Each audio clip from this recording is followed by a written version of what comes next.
মহাভারতের ভগবান শ্রীকৃষ্ণের বাণী ও শ্রীকৃষ্ণের উপদেশ।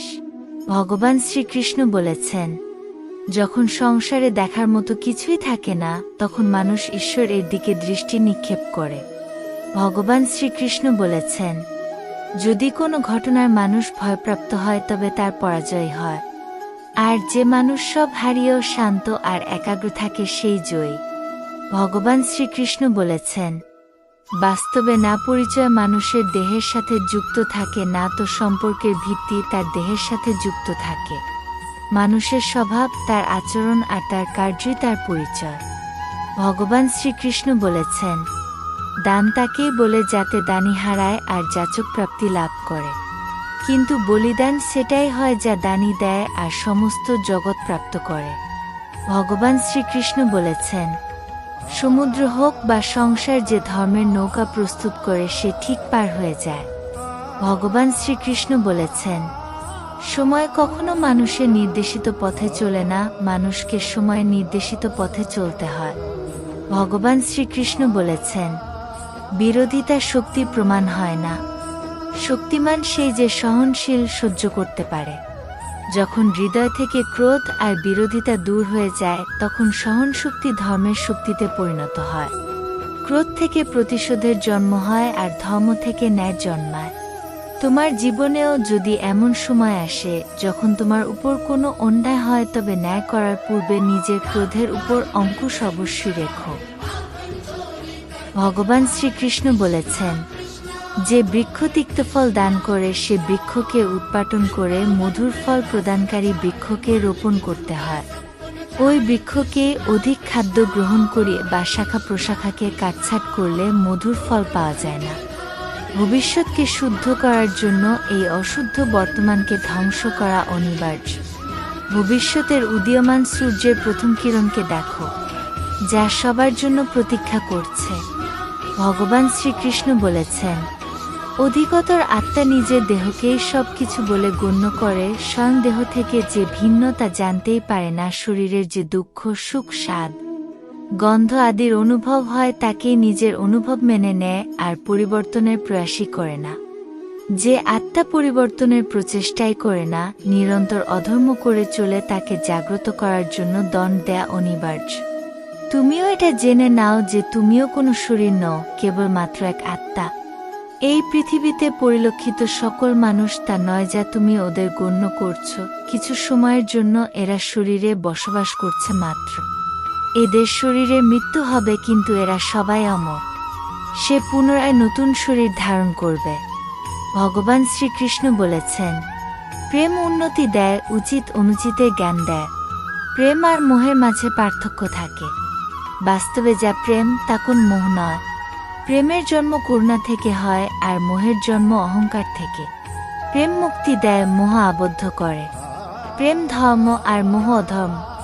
ভগবান শ্রীকৃষ্ণ বলেছেন, নির্ণয় নেয়ার মুহূর্তে আমরা সর্বদা কোনো অন্য ব্যক্তির উপদেশ, সূচনা, বঞ্চনা বা পরামর্শকে আধার করে থাকি, আর আমাদের ভবিষ্যতের আধার হয়ে থাকে আমাদের আজকের নেয়া সিদ্ধান্ত। তাহলে কি আমাদের ভবিষ্যৎ অন্য ব্যক্তির পরামর্শ, কোনো অন্য ব্যক্তির দেয়া উপদেশের ফল? তবে কি আমাদের সম্পূর্ণ জীবন কোনো অন্য ব্যক্তির বুদ্ধির পরিণাম? আমরা কি কখনো বিচার করেছি? সবাই জানে যে ভিন্ন ভিন্ন লোক একই পরিস্থিতিতে ভিন্ন ভিন্ন পরামর্শ দিয়ে থাকে।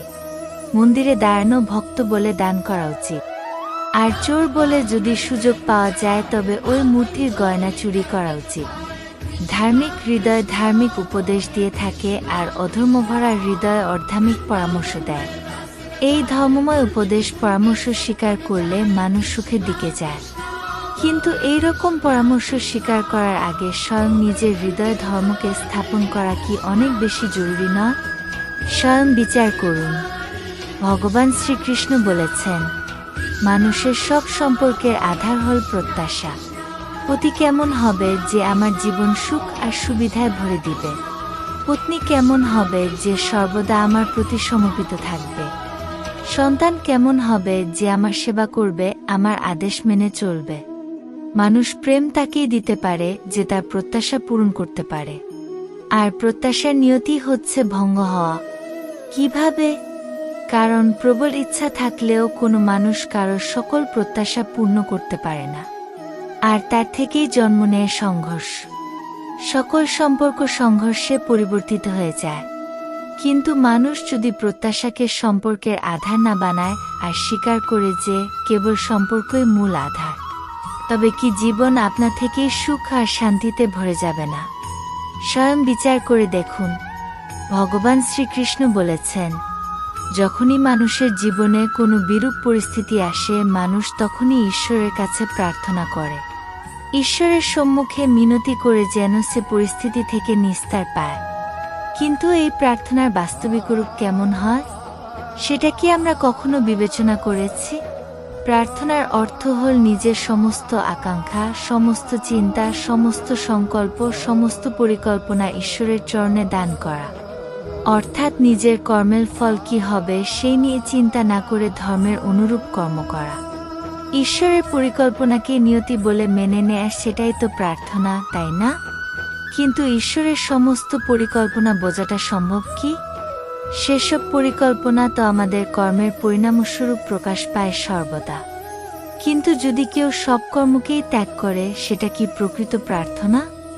বাস্তবে কর্মই জীবন, আর ফলের প্রতি মোহনা করাই সত্যিকারের প্রার্থনা। যে প্রার্থনা কর্মের পথে বাধা হয়ে দাঁড়ায়, মানুষকে কার্য করতে না দেয়, সেটা প্রার্থনা না পরাজয়? স্বয়ং বিচার করুন।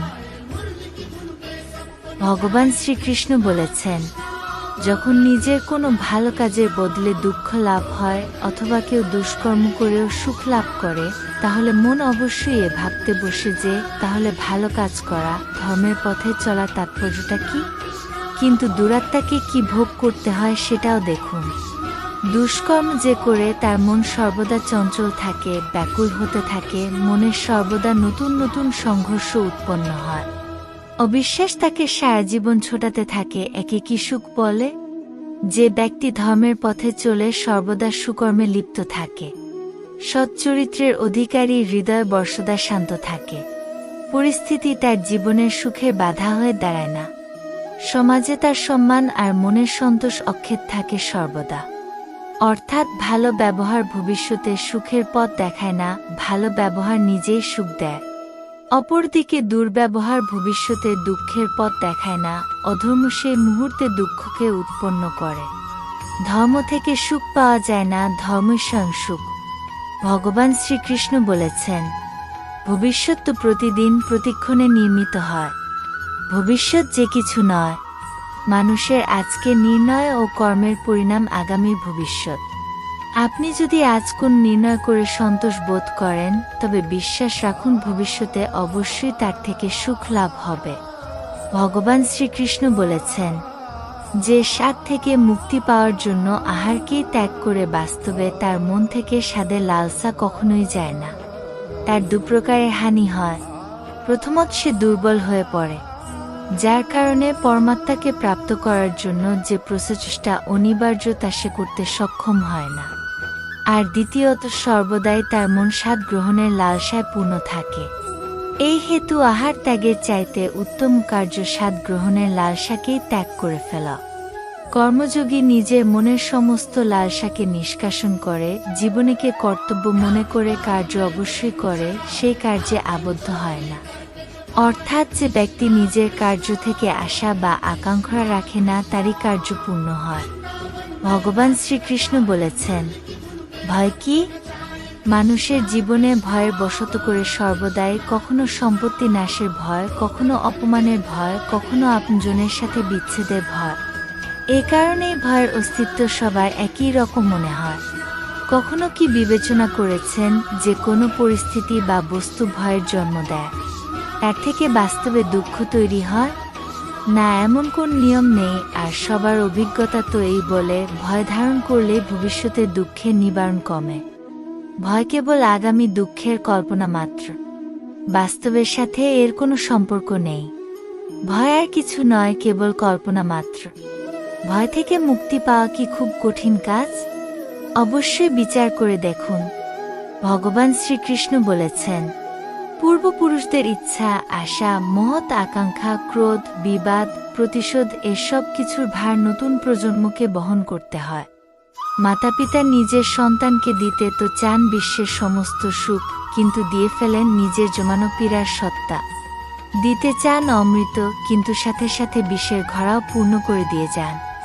আপনি বিচার করুন, আপনি আপনার সন্তানকে কি দিয়েছেন জীবনে? অবশ্যই প্রেম, জ্ঞান, সম্পত্তি এসব দিয়ে থাকবেন, কিন্তু তার সাথে সাথে ওদের মনে বিষ দেননি তো? পূর্ব শর্ত দিয়ে ভালমন্দের পূর্ব পরিকল্পিত ব্যাখ্যা দেননি তো? ব্যক্তির সাথে ব্যক্তির, সমাজের সাথে সমাজের, রাষ্ট্রের সাথে রাষ্ট্রের এ সংঘর্ষ পূর্ব ব্যাখ্যার থেকে নির্মিত নয় কি? হত্যা, মৃত্যু, রক্তপাত, এসব কি পূর্ব ব্যাখ্যা? প্রেমের প্রকাশের সাথে ঘৃণার অন্ধকার ও উপহার দেন। অন্ধকার মনের হোক, হৃদয়ের হোক বা বাস্তবিক হোক, তার থেকে কেবল ভয়ের উৎপত্তি হয়। কেবল ভয়। স্বয়ং বিচার করুন। ভগবান শ্রীকৃষ্ণ বলেছেন, কখনো কখনো কোনো ঘটনা মানুষের জীবনের সকল পরিকল্পনা ভেঙে দেয়, আর মানুষ সেই আঘাতকেই জীবনের কেন্দ্র বানিয়ে নেয়। কিন্তু ভবিষ্যৎ কি মানুষের পরিকল্পনার আধারে নির্মিত হয় না? যেভাবে কোনো উঁচু পর্বতে যে ব্যক্তি সর্বপ্রথম চড়ে সেই পর্বতের পাদদেশে বসে সে যা পরিকল্পনা করে, সেই পরিকল্পনায় কি তাকে পর্বতের শিখরে পৌঁছে দিতে পারে? না, বাস্তবে যত উপরে ওঠে তত নিত্য নতুন পরীক্ষা, নতুন বিড়ম্বনা, নতুন ধরনের অবরোধের সম্মুখীন হয়। প্রত্যেক পদে তার পরবর্তী পদক্ষেপ ঠিক করতে হয়। প্রত্যেক পদে তাকে পরিকল্পনা বদলাতে হয়। না হলে যদি পুরাতন পরিকল্পনা তাকে খাদের দিকে ঠেলে দেয়, সে পর্বতকে নিজের যোগ্য করে গড়ে তুলতে পারে না, কেবল নিজেকে পর্বতের যোগ্য তৈরি করার চেষ্টা করতে পারে। আচ্ছা, জীবনের ক্ষেত্রে তো এমনি হয়, তাই না? যখন মানুষ তার কোনো একটি ক্ষেত্রে বাধা, কোনো একটি অবরোধকে জীবনের কেন্দ্র বানিয়ে নেয়, নিজের জীবনের গতি থামিয়ে দেয়, তখন সে তার জীবনে সফল হতে পারে না সুখ আর শান্তি প্রাপ্ত করতে। অর্থাৎ জীবনকে নিজের যোগ্য করে তোলার বদলে স্বয়ং নিজেকে জীবনের যোগ্য গড়ে তোলাই কি সাফল্য আর সুখের একমাত্র মার্গ নয়? স্বয়ং বিচার করুন। ভিডিওটি ভালো লাগলে প্লিজ সাবস্ক্রাইব করুন এবং বেল আইকনটি টিপে আমাকে পরবর্তী ভিডিও বানানোর জন্য উৎসাহিত করুন। ধন্যবাদ।